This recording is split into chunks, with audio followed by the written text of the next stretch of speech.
Started in just a few moments. We're waiting for a few folks to join us, and we want to give them time to log on here. We're having a beautiful spring day here in Washington, D.C. It is gorgeous weather, great day to be in Washington. And they are not all great, but this is a good one. So thanks for joining us.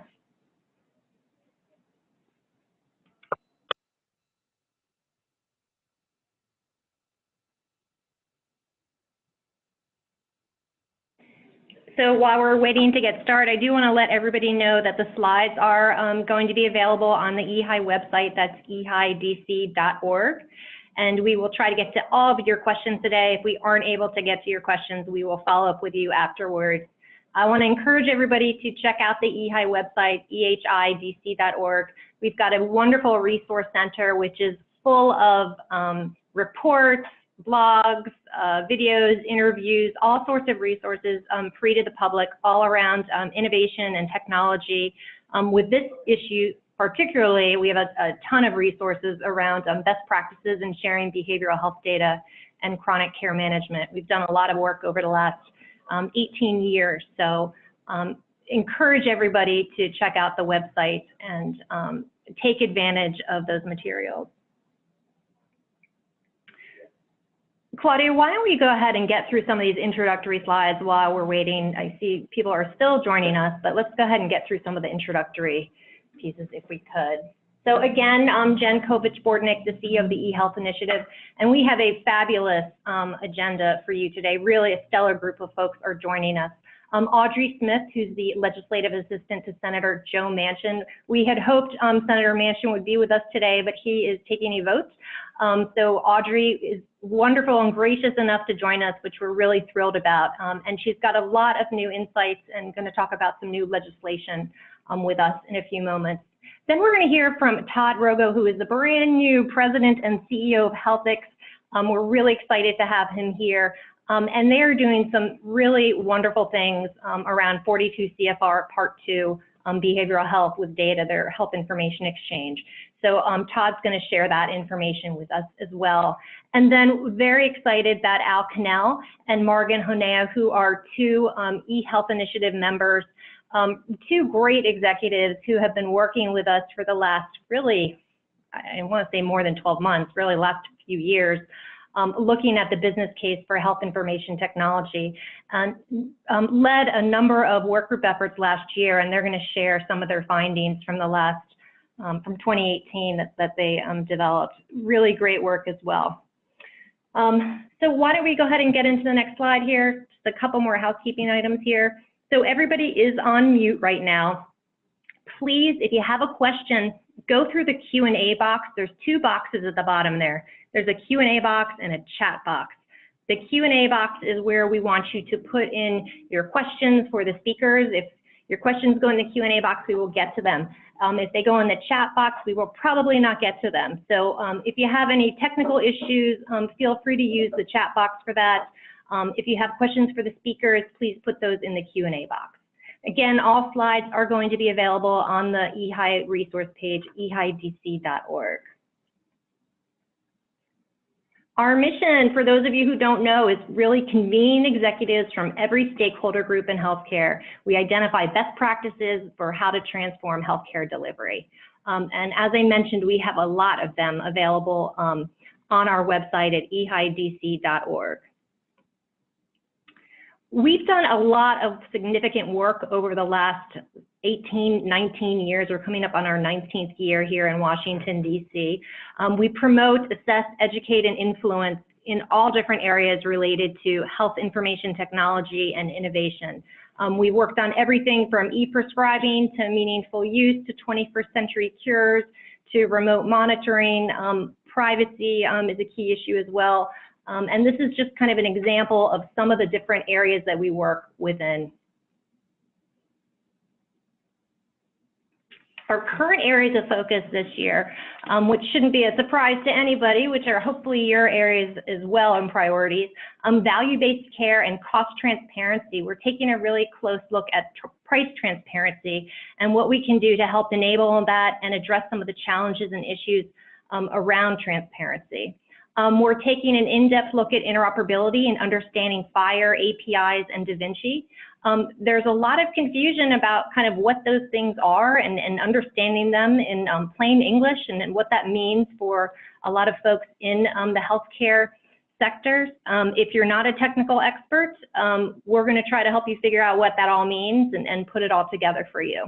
And then privacy and security, which is the topic of today. There's been a lot of work around HIPAA and HIPAA 2.0. I think a lot of folks are aware of. We have a number of different working groups and steering committees, advisory boards working on privacy issues.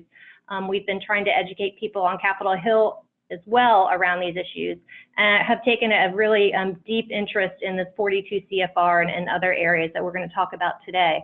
So this is a real area of concern that we're trying to tackle. And then finally, analytics and specifically social determinants of health are something that EHI has a number of working groups, and we're in the process of developing some guiding principles, which we'll be releasing in the next several weeks. We have a number of EHI policy and advocacy activities out right now. We're working right now on our ONC response to the regulations that many of you are probably making your way through.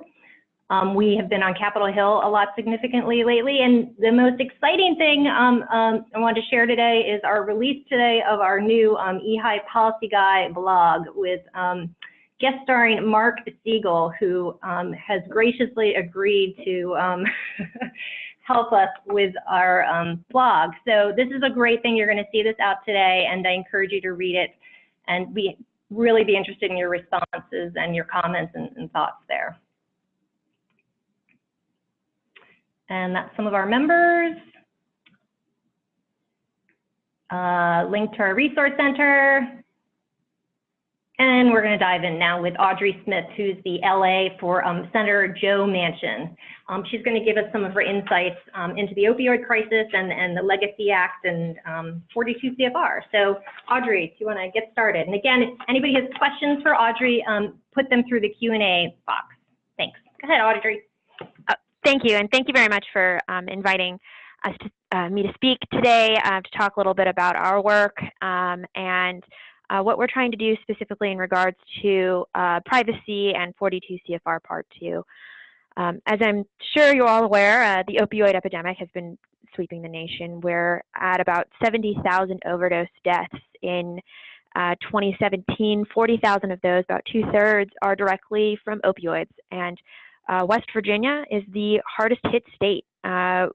We are at over 2.5 times the national average of overdose deaths per capita.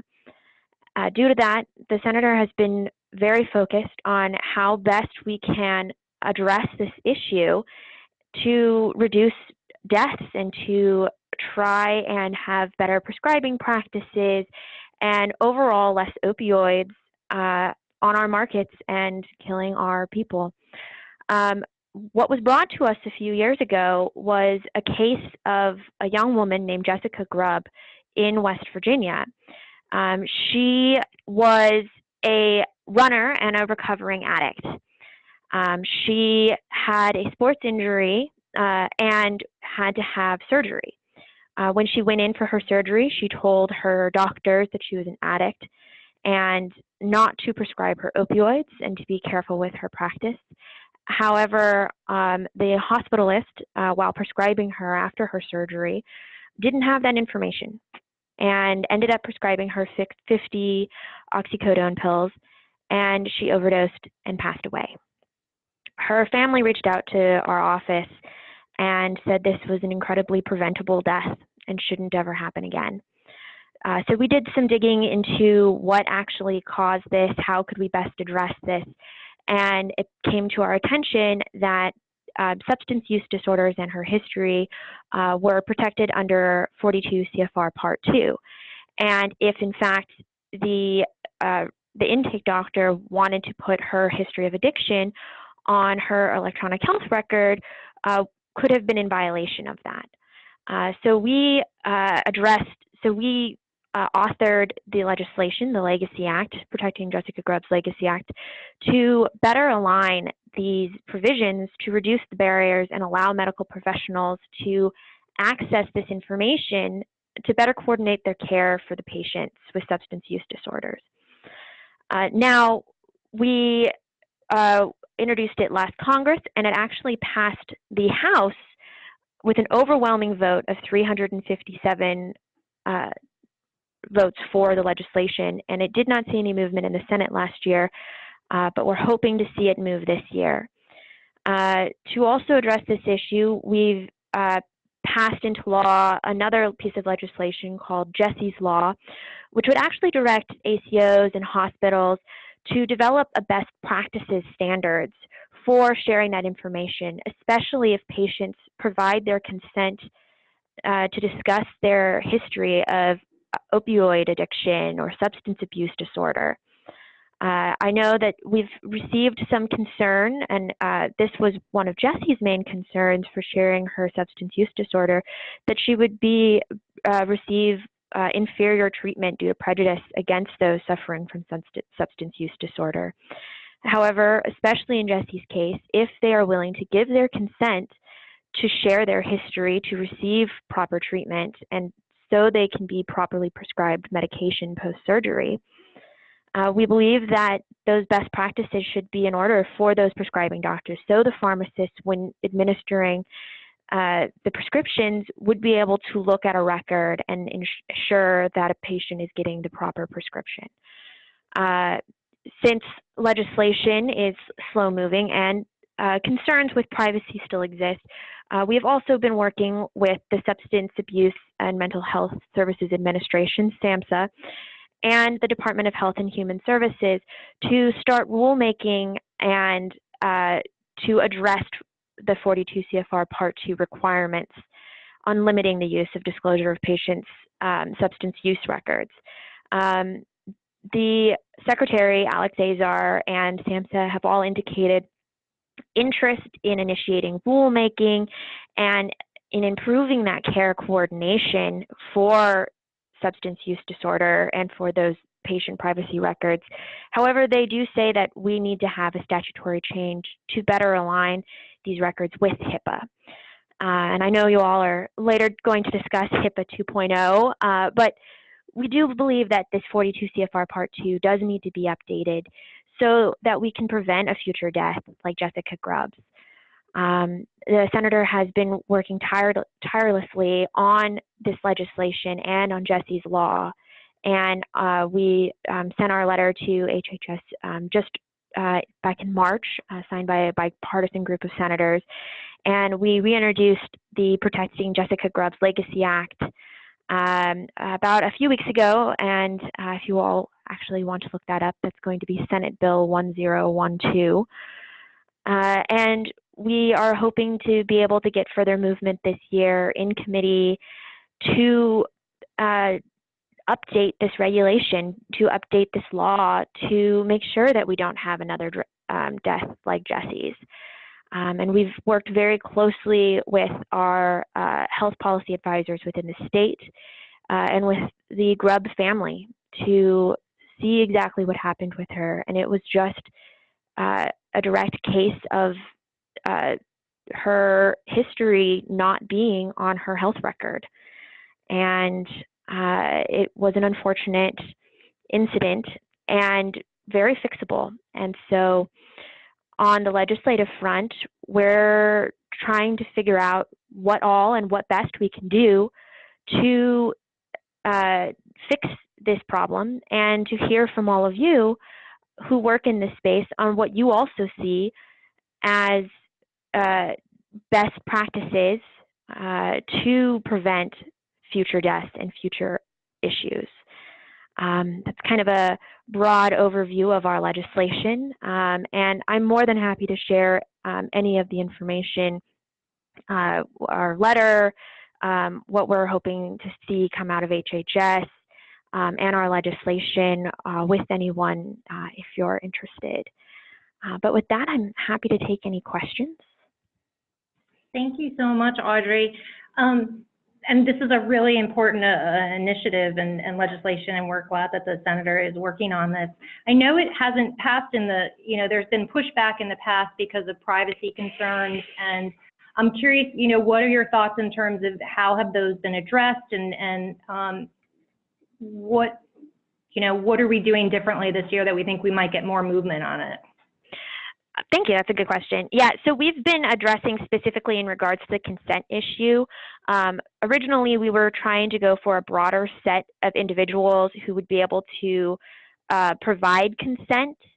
However, given the difficulties that accompany substance abuse disorder, we've actually narrowed who can give consent regarding that history to better respect kind of those privacy concerns. So we've more narrowly tailored that provision within the law.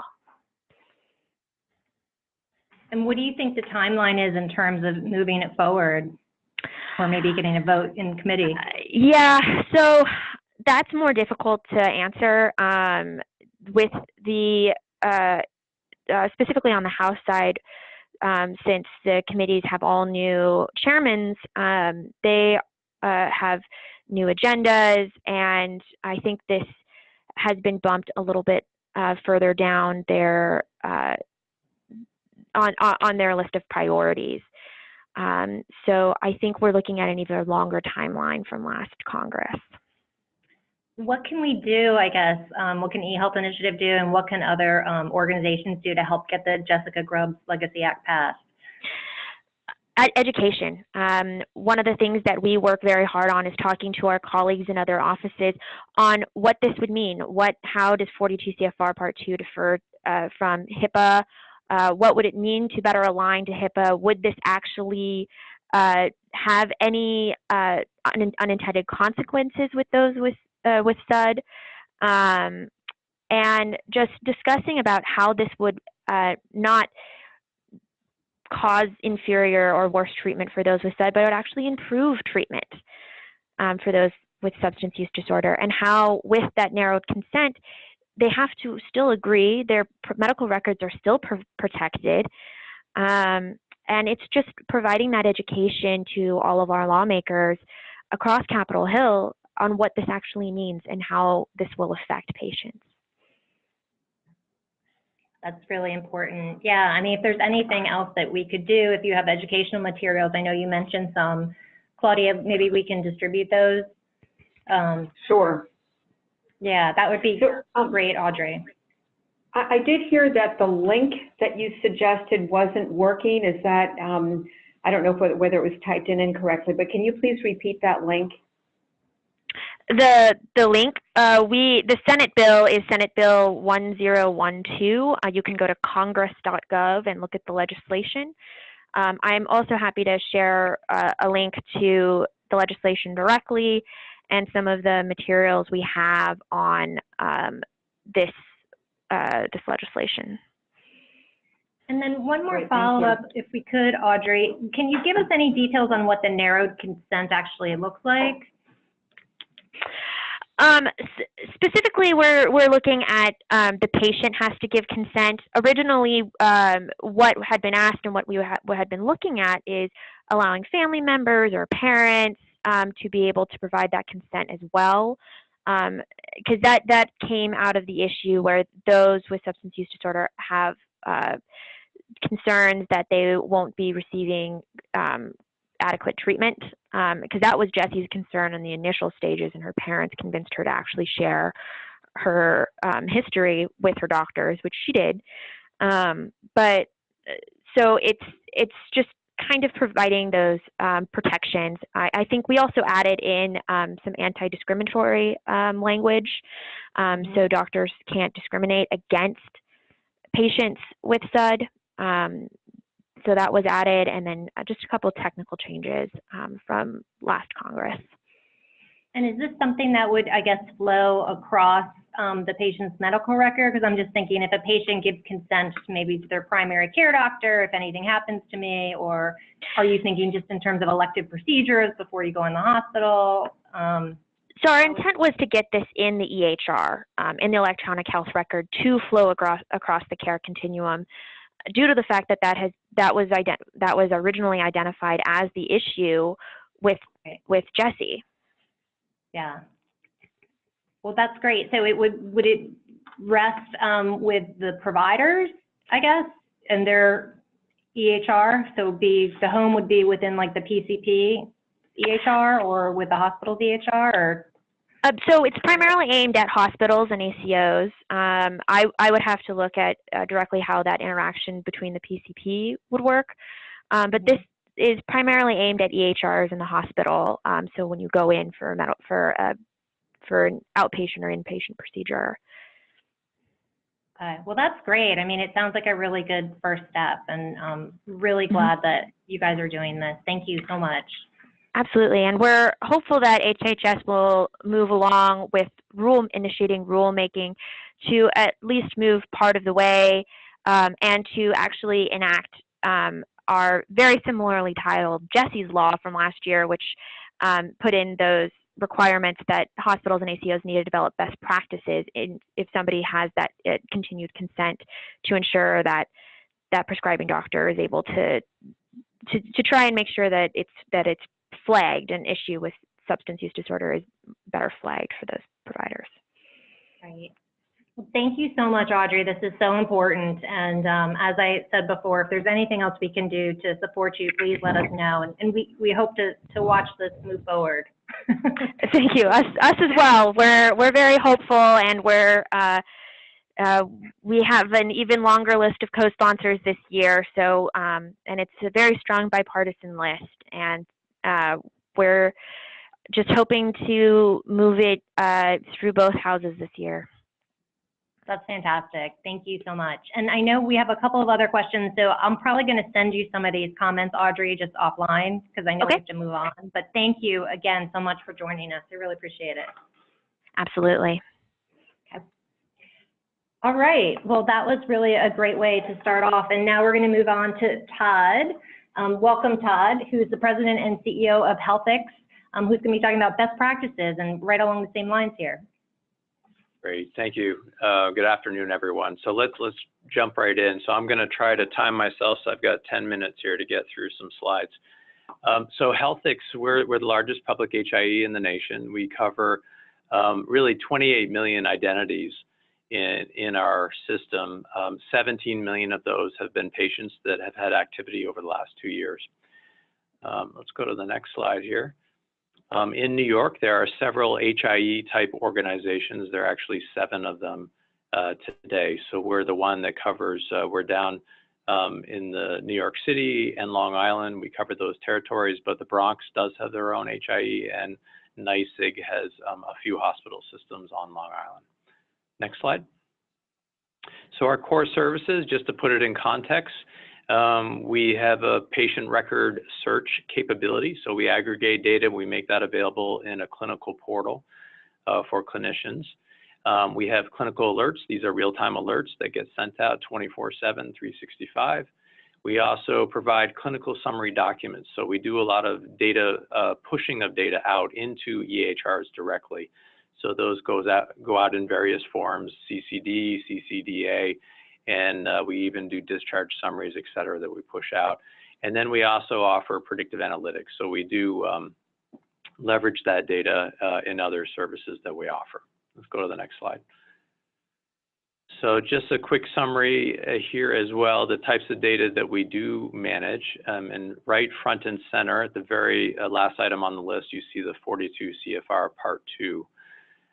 But this is really meant so you can see all the sources of data. So we deal with a full gamut of healthcare organizations, including insurance companies, the types of data that we manage at Healthix, and then the uses of data. And I'm not going to spend much time on it because that's not the topic of our conversation today, but I just want to give this as background information. So the next slide. All right, 42 CFR Part 2 regulations. So really quick on the left-hand side here, as I think everyone's aware, this is really to address concerns about potential misuse of information, also to ensure the patients receiving treatment in Part 2 program don't face adverse consequences, so criminal, domestic, employment related. And then we want to protect the confidentiality of the patient records by restricting the disclosure. So that's the foundation for 42 CFR. On the right-hand side of the screen, Healthix, just to give some context, here in New York, in the counties, New York City and Long Island that Healthix covers, there are a total of 426 programs across those counties. We deal with 39 facilities, which covers 131 programs. So we actually collect data from 131 programs out of a total of 426. So we're not done on our mission to really get all this data in and more accessible to help patients out in their treatment. But we've really made a big dent in terms of both aggregating this data and then properly accessing this data to better treat patients in their outcomes. So let's go to the next slide here. So this is basically how it works. This is a high level. We took this right from the federal website here, but I thought it was very good. Healthix is in the middle here. We actually do, from all these programs, these entities that have a SAMHSA program, we have them fill out a qualified service organization agreement. And that's just saying that we do abide by the federal regulations for SAMHSA data.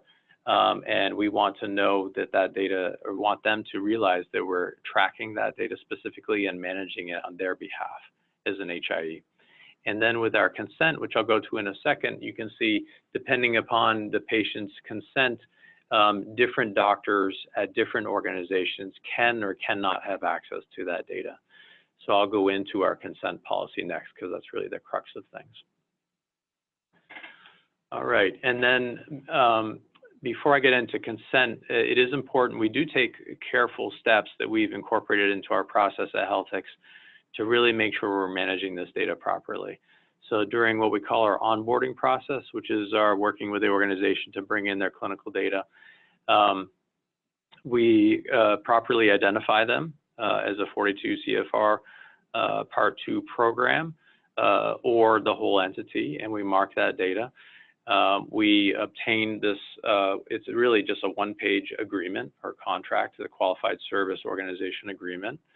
And then we take those steps to tag that data within our IT systems. The third item here is really important. We also identify a point of contact. In New York State, and this is true, I think, across the country, if you're in an ER department, you do have access to SAMHSA data in the case of an emergency. So we do have this, break the glass capability. But what we do, considering the sensitivity around this data, is we make sure that the organization which sent that data into Healthix understands who is looking at that data on a patient.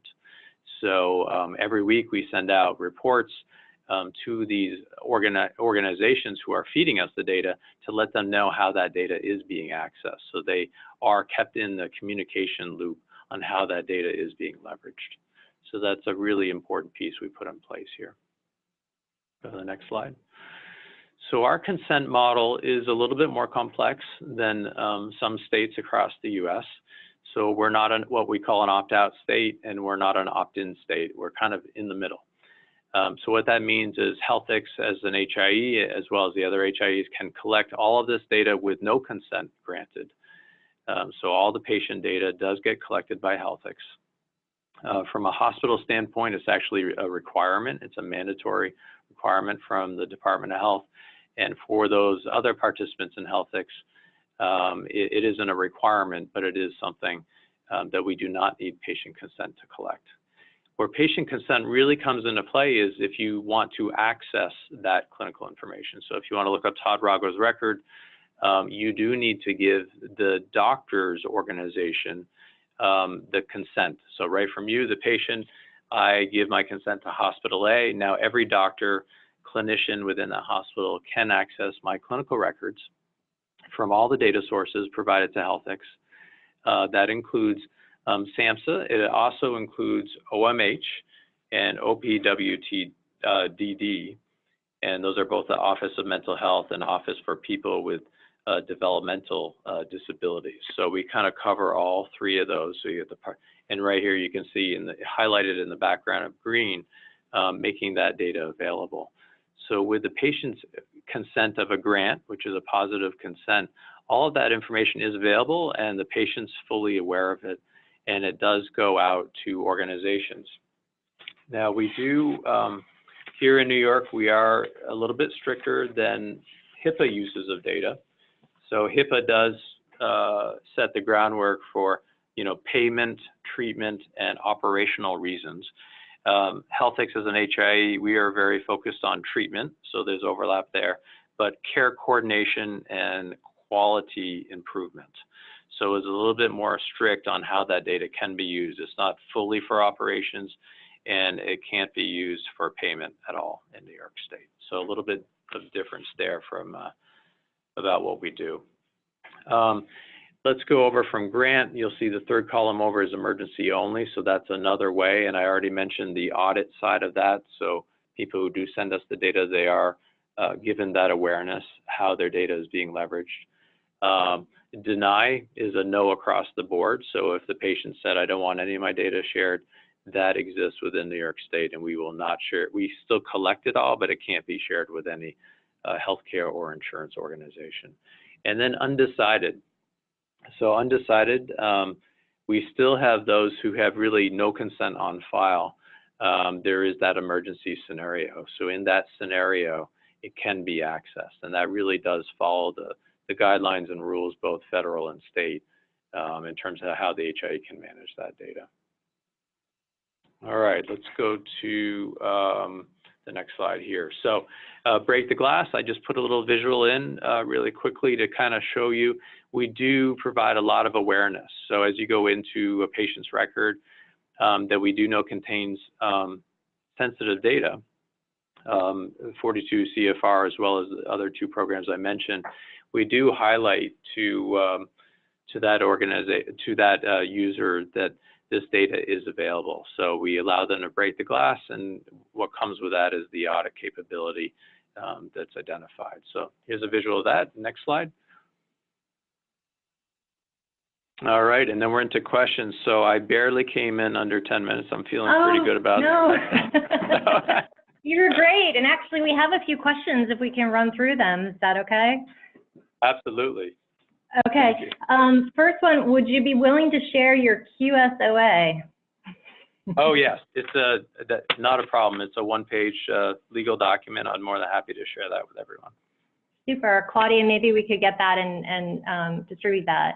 And then let's see. If Dr. Smith is not on the original consent from, say, a month ago and is now seeing the patient today, can he or she receive the Part 2 data? So the consent is given to an organization. So a doctor could be a new doctor at a hospital and have full access because that hospital system has the patient's consent to see all the data.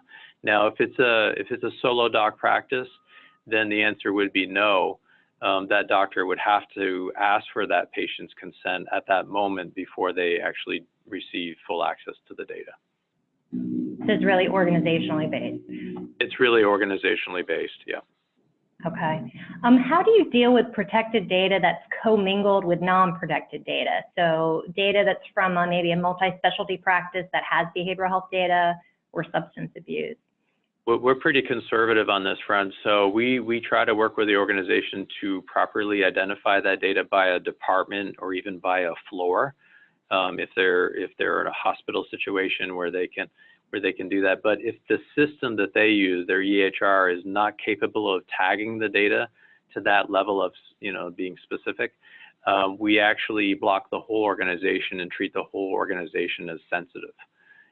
So that's a very conservative approach, but that's really the approach that we've taken to be really safe. Okay, great. And one more. Many providers who provide treatment are unaware if they are a 42 CFR Part 2 provider. How do you recommend I help providers understand the distinction? Good question. There's a lot of guidance that's out there. We pulled from state and federal websites that really identified those organizations for us. So here in New York State, we had that resource to look towards. And then it's really working with the organization specifically. As I said earlier, it's about maybe the organization is deemed that, but they also provide other treatments and other services to the community. So we prefer not to block the whole organization. We really focus in on just a department if we can from a data perspective. But we really started by looking at the state websites around these areas of sensitive data and understanding if they are truly designated that from both a federal and a state perspective. Great. Well, Todd, this is really spectacular. I mean, it's really impressive that Healthix is doing this. It's a really tough issue, and it's really nice to see an organization, taking the lead on this and actually taking some action and doing something that makes a difference. So I really just want to thank you. And thank you for sharing and being so open about how you're doing this. So hopefully others on this call can learn from you and follow your lead. Thank you. Well, happy to help. And obviously there's more work to be done here. So we're just trying to push things forward in a very positive way, just like everyone else. So thank you for this opportunity. Great. Okay. All right. Well, that's fantastic. I know there are some questions also about the FAQs on the slide. Claudia, maybe we can follow up on that later. Sure. With Todd and get that out to folks. Okay. So I know Todd has to jump off. All right. And now on to our final set of business here. So we've got the EHI workgroup findings from 2018. I mean, I just want to, again, just really thank Al and Morgan, and Leslie's not here today, but these folks spent a significant amount of time and many hours working on this and did a lot of hard work around this. So I just want to commend them for their efforts, and I'm really excited to hear about this. And a significant amount of resources came out of this work, which is all available to everybody on the Resource Center site. So I think that Al's going to allude to those, and we'll make those available for you. So Al, I'm going to just turn it over to you and Morgan. Great. Thanks so much. And a great job, Todd, for creating a vibrant, effective HIE in a real competitive city. And for those that don't yet have good public HIEs, if we can make it there, we can make it HIE work anywhere. So please go forth and try and replicate some of the great things that he's done. And I also want to thank EHI for the opportunity to work with smart, hardworking, capable, well-intentioned people on the work groups to really find what others are doing. Some we brought forward and some we just found out, because those examples of innovation and use of HIT to transform healthcare are great. So what the work groups did is we laid out the challenges that organizations are facing. And we didn't look at it from the public HIE standpoint. We looked at it from the users and stakeholders standpoint. And then we found examples of where those challenges were overcome, and we shared these with others. And this is a key step towards raising the level of the water to benefit everybody. So the more good stories we get and we share, and the better off we are in helping people figure out how to apply them, the better off we are. So the goal of the work groups was to enable EHI to take actionable steps to really help the transformation of healthcare. 3 different work groups, as was mentioned: workflow, technology and analytics, and value and reimbursement. And the real thing that we focused on is, what do we need to manage a patient's chronic condition? We know that's not the only lens with which we look at healthcare and information exchange and HIT, but it's one we chose to use for 2018. And it really did help us focus and get some good use cases and some examples.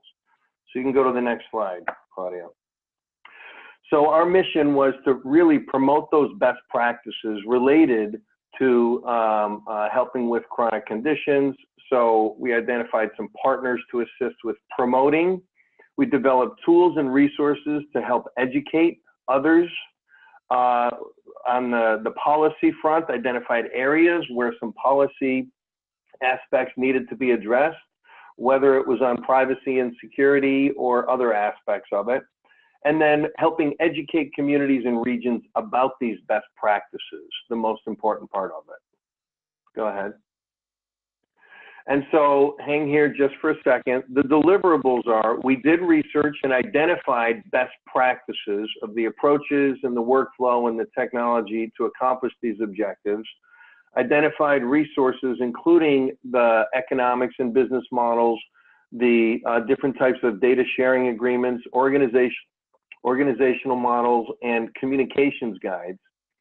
Identified barriers and recommendations to accelerate some of these best practices, and then widely disseminated this through the annual meeting, webinars, the summit, the resource page, targeted briefings, media, and just getting the network of networks to share good information. Now, if you click, the next focus here, we started with one of the challenges is providers getting access to the information they need to give better care to our avatar, Oscar. And Oscar is a patient who had several chronic conditions, some behavioral health challenges, commercial payer, typical transitions of care where things fell down. And we also knew that these providers, they can't focus all their time on all their patients. So how can they identify those patients at risk, most at risk? And then within those patients, how can they identify the gaps in care? And then how can they start using some of the innovative technologies, whether that be decision support, AI, or just really digital health technologies to make a difference in their care? And if we click once more, you'll see that we have one aspect was addressing encounters and point of care and the transitions in care. So when somebody goes to a physician, whether it's the ER, primary care specialist, behavioral health, that they have access to all the information they need so they can tell that patient what to do at that point in time. But that's not it. Click again. There's also the influx of the ability to combine that with claims data from the payers, whether it be Medicaid or commercial payers, so that providers can have access to that and they know how they're doing versus their peers, as well as how can they use this to help identify those patients at risk or the patients that are most costly so that we can then make a difference. One more. And how do we use this to help engage the patient between encounters? This is a piece that has been missing, and it really has been eluding both the practices as well as the care managers, even those practices with care managers having to rely on telephone. So putting this whole network of capabilities together is something that every single provider needs to address. And guess what? We're finding much, much, much more cooperation between providers and payers to try and solve this together, care management and population health to make a difference. So let's keep going. This really comes down to those that are interested or pursuing, and soon they'll find themselves in value-based payment contracts, improving the outcomes. And it's really the quadruple aim: the quality, cost, access, and then the satisfaction of providers and patients. So everybody's trying to do some or all of these things in different ways, and everybody's in a different situation. So we really found some great examples of people successful with aspects of this and shared that with others. Go ahead, Claudia. So 3 different work groups looking at similar challenges or issues from different perspectives.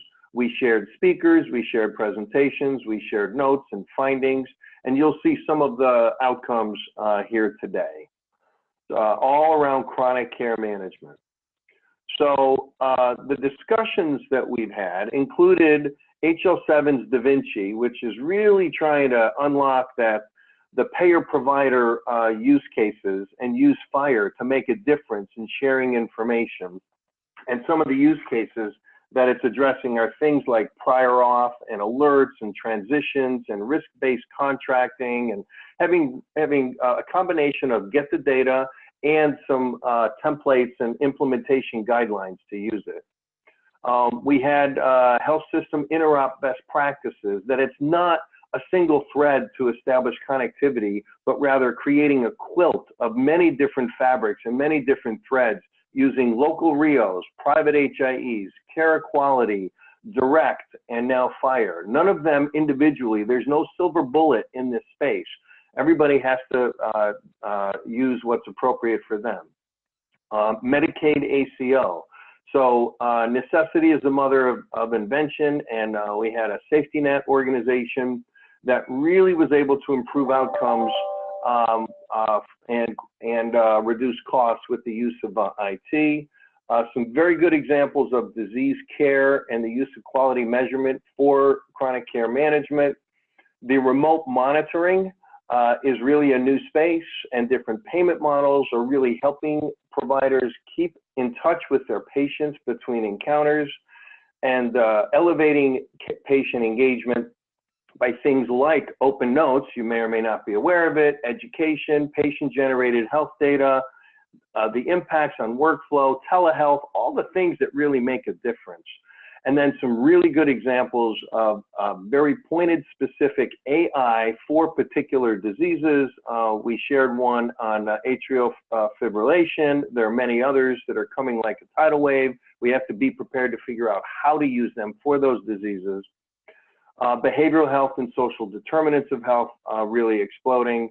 And then really some new models coming out with non-traditional companies doing very innovative things. And also some basic fundamentals of the transitions of care. We skip over this, but it's really getting different kinds of transitions understood and what the challenges are, for example, from a hospital to a skilled nursing facility, or from a primary care doc to a behavioral health therapist, or from a hospital to home and to a home health agency. Each of these has different challenges. And then really using all of this for a health system to retain patients and grow the business. So these are different discussions that we had. And some of the learnings, you can go ahead, Claudia, that we came away with. Really the different scenarios and the different transitions all have different challenges. And it's up to people on both ends of that transition to focus on improving the information exchange so people don't fall through the cracks, because that's where healthcare fails, is during the transition. And the fact that each patient has their own goals and has their own, spot in healthcare that they want to accomplish, we have to go to where they are, not have them come to where we are. That's related to the patient experience. And much like Uber and other apps are really revolutionizing the way we buy other things, this onslaught is coming into healthcare. So having liquidity of information and access to a complete record and an ability to do analytics is going to really make a difference. And effective interoperability is really there to not just address point of care. So it can make a huge difference at the time a patient is presenting at ED, but it's also necessary to create that database for population health, for quality measures, to identify those gaps in care. And here's where a query-based model is just not sufficient. We have to get and collect all the relevant information at all points of care so that we can have this comprehensive database. And lastly, the interoperability enables the digital health solutions and the explosion that we referenced before, okay? And so the ideal approach for a health system to enable interop is not one, but many, and it's complex and it's hard. And it's different for everybody depending upon who they refer from and to, what their mix of heterogeneity of EMRs are, the public maturity of public HIEs they have in their area, and it's up to them to put all those tools together to address that. Without successful patient matching and data quality checks and normalization, we're not going to have reliable data, and we're not going to have impactful interventions. It is important. It's really all about not just do it for the sake of interoperability, but it all comes down to what do we do differently? What are the interventions we're going to take? And in order to have interventions that make a difference, the data has to make sense and it has to be validated. Separately, we started seeing some things that were often considered future. Well, the future is here now because many are getting traction with new sources of data like claims, like social determinants of health, like patient-generated health data from devices and patient-reported outcomes, for remote monitoring.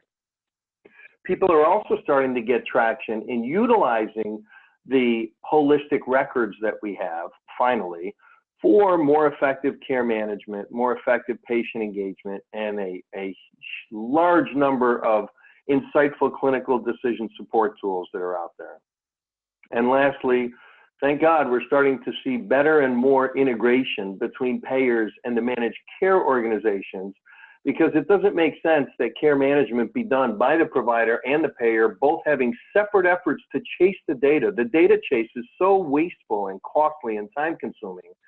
And yet we're both doing it, or both sides are doing it, and not even collaborating on those activities. Well, that's starting to go down. So I think we'll be more efficient in the future. Also, a couple last things. We're learning more from our peers and outside of healthcare. So this is terrific, as we really are not limiting it to the world that we know. And lastly, the regulatory and standards landscape is changing. So the proposed rule and TEFCA 2 comment is coming out, and it's not unrelated to the very last thing I'm going to say, and that is TEFCA is still, there are some good changes, but it's still looking at information exchange through the eyes of the CCDA vehicle, as opposed to leveraging the new power of FHIR and FHIR 4. So we all need to take into account where the things are headed. Please provide comments, because you see a big difference from TEFCA 1 to 2 that Morgan's going to share. And so in order to move forward and leverage these things, best thing we can do is to influence CMS and ONC before they become solid. So with that, I'm going to pass it to Morgan, who's going to share a little more on lessons learned and talk about TEFCA.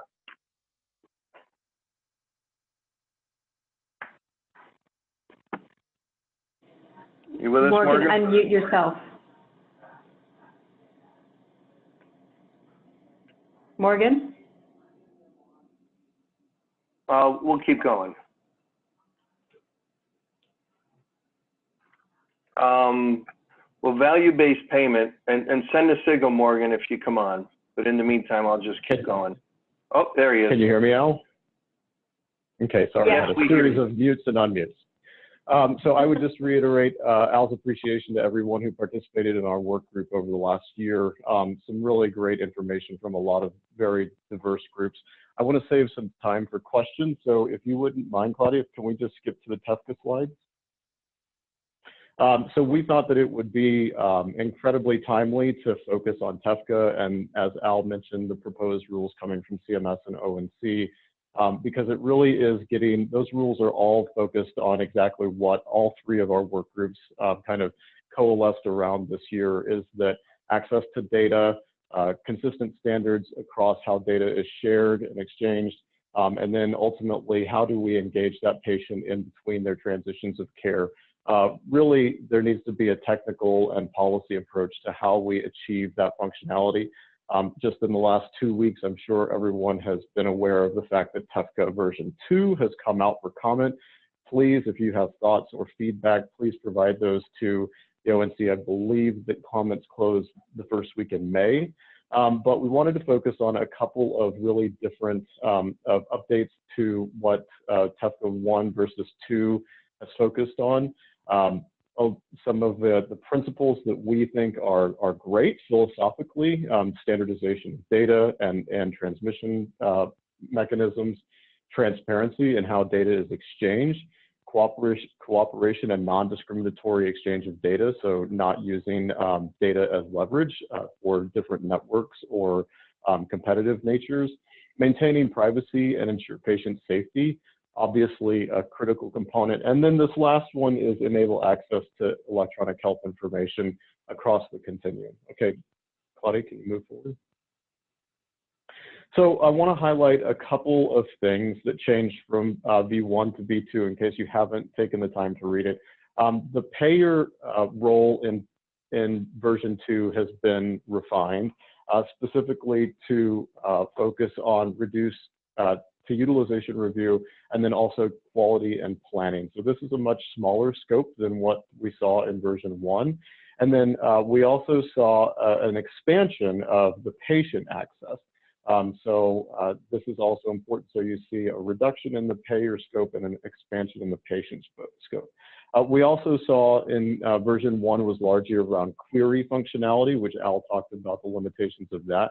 And in version 2, we saw the addition of push. And so that's really important because particularly from our position at CORHIO, query is one thing, but pushing of data is much more powerful in being proactive in that management.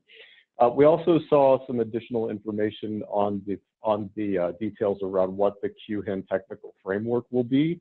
And so again, Al alluded to the CCDA versus IHE profiles and FHIR standards. Obviously, good movement here as we see the ONC rules continuing to try and keep up with the technology. We also saw increased security and privacy considerations. And then eligibility was broadened. So QHIN eligibility was rather narrow in scope in version 1, and that has been expanded in version 2. And then the timeline was outlined to be 18 months to implement version versus 12. So once you sign on to the common agreement, you have 18 months to meet the requirements rather than the initial 12. A couple of things that I would throw in here that are not in the presentation is that the QHINs or the RCE is anticipated to be selected later this year, with TEFCA ultimately begin implementation in January 2020. So that's an incredibly short timeline. I hope that everyone on this call is taking this very seriously and doing their due diligence in how this is going to impact them and what it means for all of us. But this is a significant regulation that we believe is right in the spirit of what our 3 work groups have been working towards in terms of care coordination, chronic disease management, and value-based payment. So Claudia, I'll hand it back over to you and see if we have a little bit of time for questions. Morgan, do you want to address at all how this could impact folks, particularly HIEs?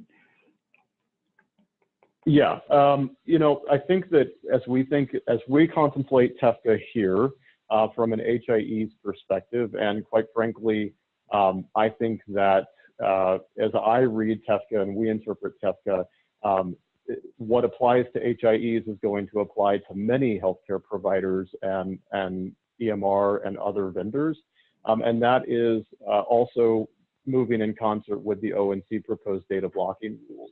And so the way that I think we are interpreting it is you don't have to sign on to TEFCA. There's no stick at this point, but I would remind everyone that this is bundled up into the 21st Century Cures Act, which is legislated regulation. And so we don't see any reason to believe that this wouldn't follow a similar path in terms of becoming regulation. Secondarily, we think that the correlation between TEFCA and the ONC proposed data blocking rule are or could be tightly aligned, so that if you don't meet these technical standards and participate in this or abide by the ONC rule, that you potentially will put yourself in a position to be accused of data blocking and subject to those fines that the ONC rule outlines. So from our perspective, this is a technical solution that we are going to need to build to. In terms of patient access, it certainly shifts our business focus into a scope that we weren't initially set up to manage, and that is potentially a direct patient relationship. Traditionally, we have been an intermediary focused on healthcare providers and the healthcare industry. And so, you know, for us, this is a pretty significant shift, and we see a tight correlation between TEFCA and the ONC proposed data blocking rule as potentially the stick that follows. So major implications for our organizations, and from my perspective, major implications for all of us who are sharing healthcare information. Great, thank you. So I think we're just about at the end of our time. There is a comment up here, so folks know the TEFCA comments are open until June 17th. If anybody has comments, we are responding at eHealth Initiative, so Tisha Gerber is leading that response. If anybody is interested, I encourage you to reach out to her. I believe Claudia sent out a note to everybody who's interested. We have a number of task force and steering committees and work groups coming up, so we encourage you to get involved with the eHealth Initiative. If you're interested in any of those, Claudia, if you want to go to that page, we would love to hear from you and love to have you join one of our efforts.